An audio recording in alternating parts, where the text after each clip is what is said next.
Hola, soy la doctora Ana Prior, directora del Centro de Investigación Farmacológica del Instituto Nacional de Cancerología INCAN. Bienvenidos a nuestra sección Uno a Uno con el Experto. Estamos hoy con el doctor Martín Granados en el marco de la celebración del Día Mundial contra el Cáncer de Cabeza y Cuello. El doctor Martín Granados García es el jefe del Departamento de Tumores de Cabeza y Cuello del INCAN, profesor titular y honorario del curso de especialización de posgrado en cirugía oncológica de cabeza y cuello, prótesis maxilofacial y en cirugía oral y maxilofacial de la Facultad de Odontología de la UNAM.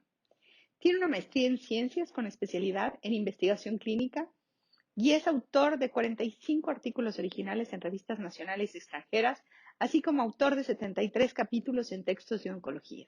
Cuenta con la certificación de cirujano oncólogo por el Consejo Mexicano de Oncología, el INCAN y la Sociedad Mexicana de Oncología. Doctor, bienvenido. Un gusto tenerlo con nosotros el día de hoy. El gusto es mío. Encantado de estar con ustedes. Gracias. Para empezar con la entrevista, nos gustaría comenzar con el contexto de cáncer de cabeza y cuello.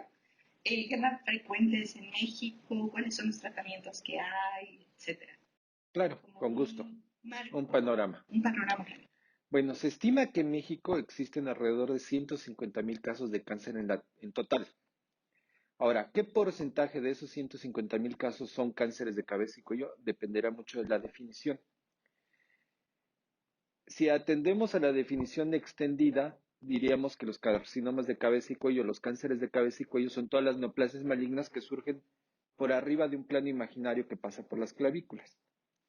Y entonces estaríamos considerando al cáncer de la piel, a los tumores del sistema nervioso central, a los carcinomas de las vías aerodigestivas superiores que incluyen las fosas nasales, la nasofaringe, la cavidad bucal, la bucofaringe, la laringe, hipofaringe y esófago cervical.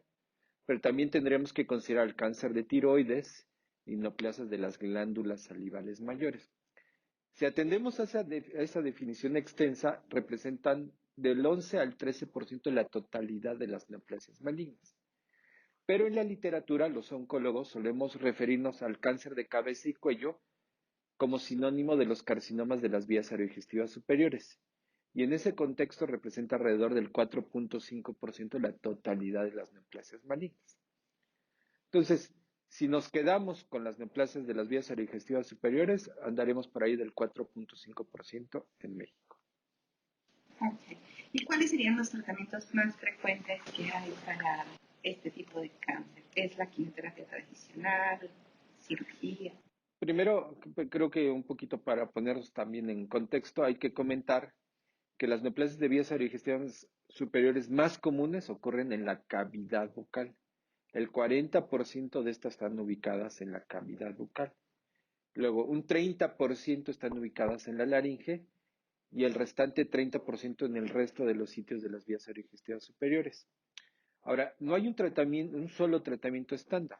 El tratamiento se decide en función de factores del tumor, factores del paciente, pero también de la experiencia, la infraestructura y los recursos con los que se cuenta.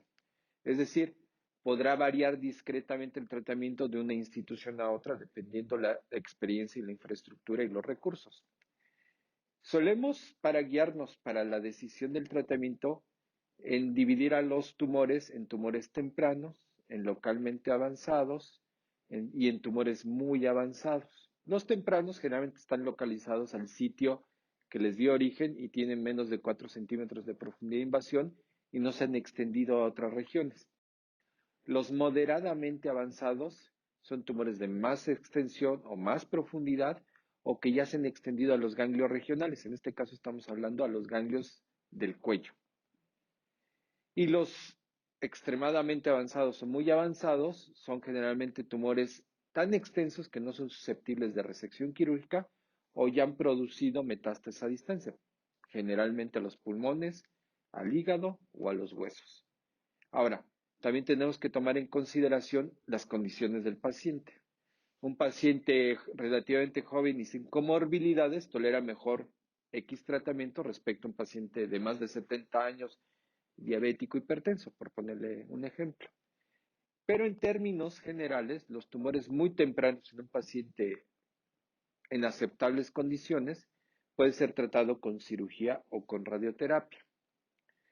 Los moderadamente avanzados generalmente ya requieren un tratamiento multidisciplinario y multimodal. Quiere decir que muchos médicos participan en su tratamiento dada la complejidad y ya requerimos de varias formas de tratamiento que generalmente son combinaciones de quimioterapia, de radioterapia y de cirugía. La secuencia específica varía dependiendo de las circunstancias particulares. Y los tumores extremadamente avanzados o metastásicos generalmente no son susceptibles de curación. Nuestro enfoque es la paliación y el tratamiento será muy variado dependiendo qué es lo que le aqueje al paciente.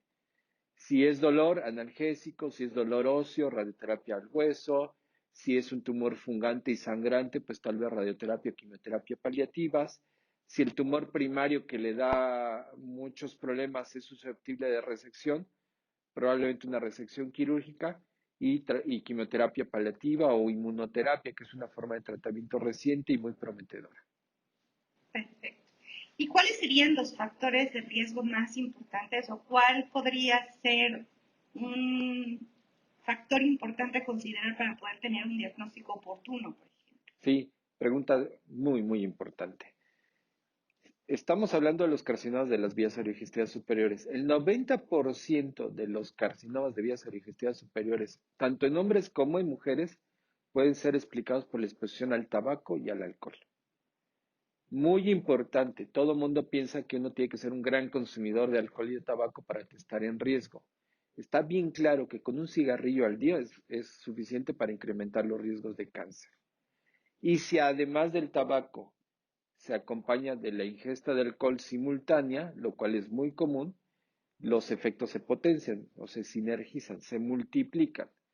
Entonces, por ejemplo, un paciente que solo fuma podría tener un riesgo relativo de 5. Es decir, 5 veces más común que un paciente que no fuma.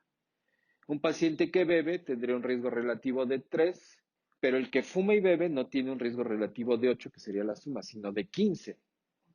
O sea, se multiplicó por varias veces el riesgo relativo. En fechas recientes se le ha puesto mucha atención a la participación de la infección por el virus del papiloma humano porque se ha notado a nivel mundial un incremento de los carcinomas de la bucofaringe. La bucofaringe es la parte posterior de la cavidad bucal. Incluye la base de la lengua, el paladar blando, las fosas amigdalinas y la pared faríngea posterior. En esta región ha habido un incremento muy importante en la frecuencia a nivel mundial y en nuestro país.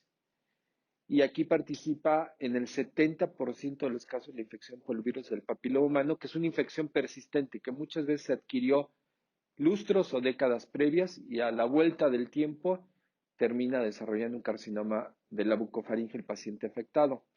Por fortuna, son relativamente de mejor pronóstico respecto a los que se adquieren por fumar y beber.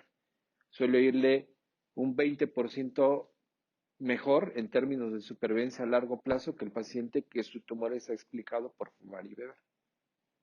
Entonces son 3 factores muy importantes: tabaco, alcohol, que son perfectamente controlables y evitables, donde debíamos estar trabajando, y la infección por el virus del papiloma humano, que si bien en la bucofaringe representa el 70%, en la globalidad de los carcinomas de las vías digestivas superiores dará cuenta de un 4% o menos.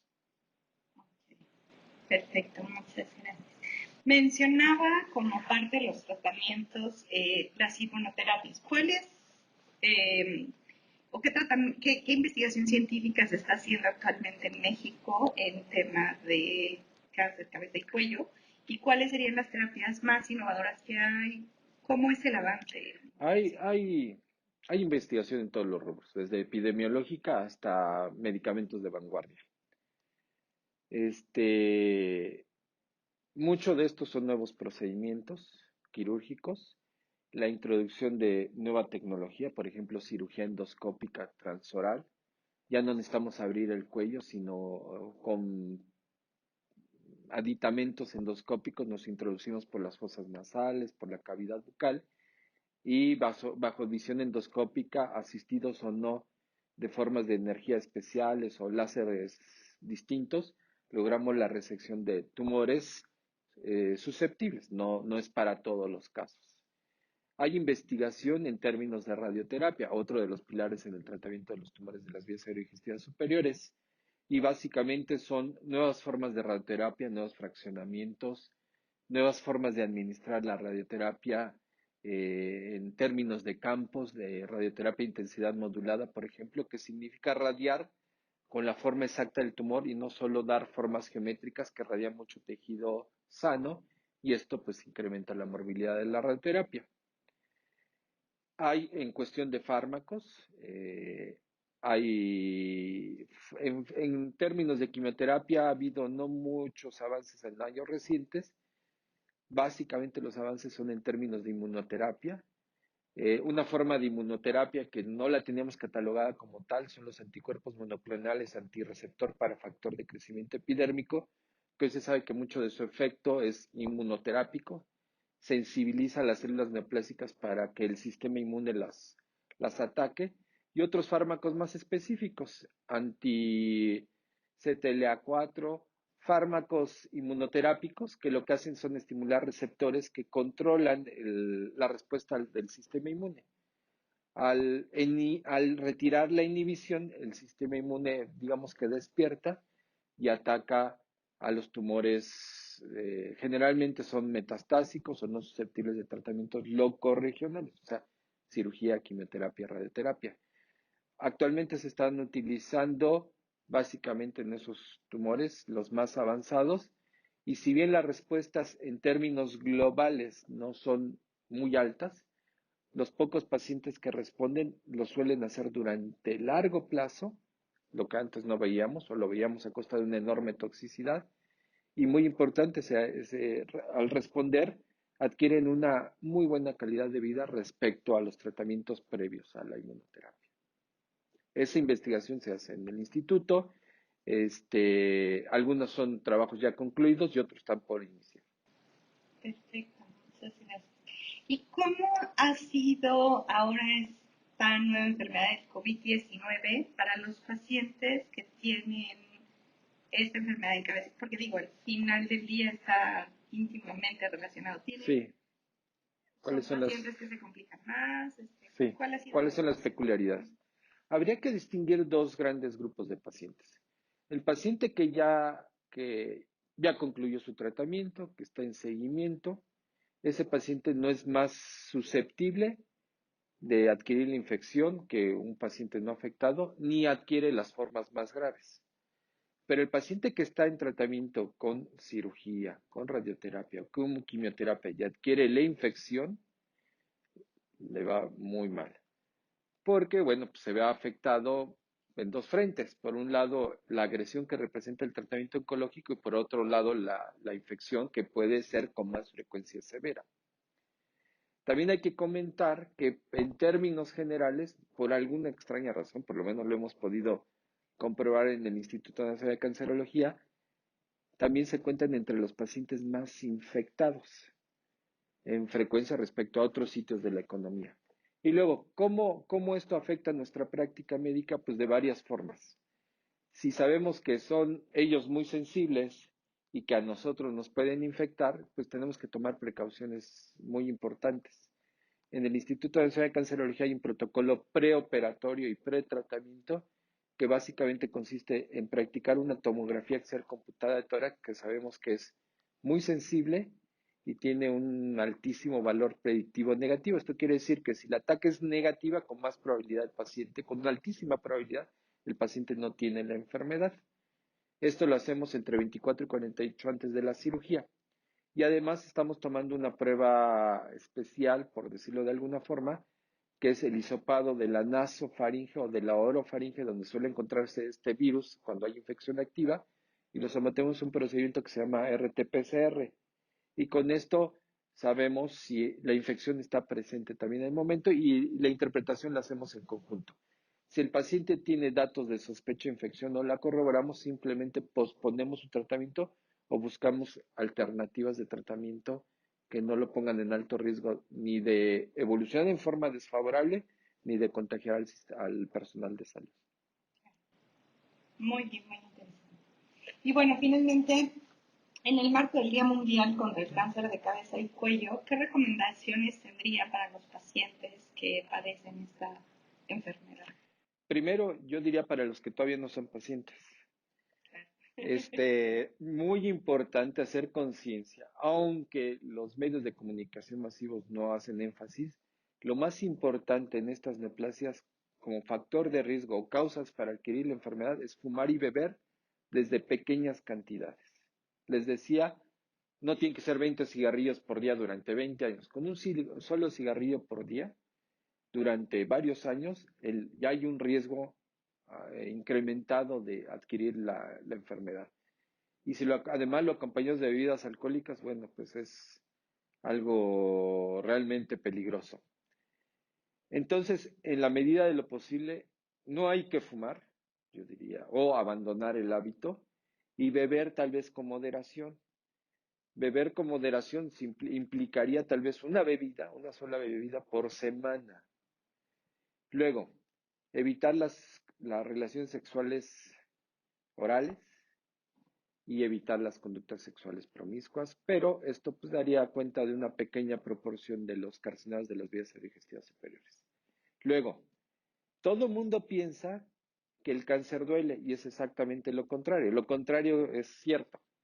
Todos los tumores incipientes no tienen manifestaciones específicas, son una pequeña mancha en la lengua, una pequeña ulceración, un granito, cierta dificultad para deglutir, dolor, se atoran los alimentos, eh, algunos tienen obstrucción nasal, por ejemplo, lo atribuyen a sinusitis o algún escurrimiento nasal que lo atribuyen a una infección, un discreto cambio de la voz que es persistente, dura más de 2 semanas. Es decir, no hay sintomatología específica. El organismo tiene formas muy limitadas de expresar la enfermedad y son las mismas manifestaciones de las enfermedades benignas. Entonces, cualquier manifestación, por inocente que parezca, y especialmente en una persona que se sabe en riesgo por fumar y beber, debe ser indicación de acudir de forma inmediata, de preferencia a un médico especialista. ¿Por qué un médico especialista? Tenemos muy probado que antes de llegar al Instituto Nacional de Cancerología, los pacientes han recorrido hasta 7 médicos o personas del equipo de salud que no habían hecho el diagnóstico preciso. Hasta el sexto o séptimo es que sospecha que es cáncer y lo refiere al Instituto Nacional de Cancerología. Desafortunadamente, la mayoría de los médicos de primer contacto, estamos hablando de odontólogos, otorrinos, pero también médicos familiares y médicos generales, desconocen estas enfermedades o existe cierta reticencia del médico y del paciente para reconocer que es un peligro real. Y es algo que debíamos tener en cuenta y buscar atención médica especializada a la brevedad ante cualquier síntoma que dure 2 o 3 semanas. Generalmente las condiciones benignas en 2 semanas se resolvieron por completo. Algo que persista más de 2 semanas, hay que buscar atención inmediata. Pues muchísimas gracias, doctor. Muchísimas gracias por habernos acompañado hoy. Al contrario, encantado. Muchísimas gracias, doctora Prior. Los esperamos en nuestra próxima cápsula 1 a 1 con el experto. Los invitamos a que nos sigan en nuestras redes sociales, Facebook y LinkedIn. Búsquenos como cfincan.org y visiten nuestro blog en la página www.cfincan.org. Soy Ana Prior. Hasta pronto.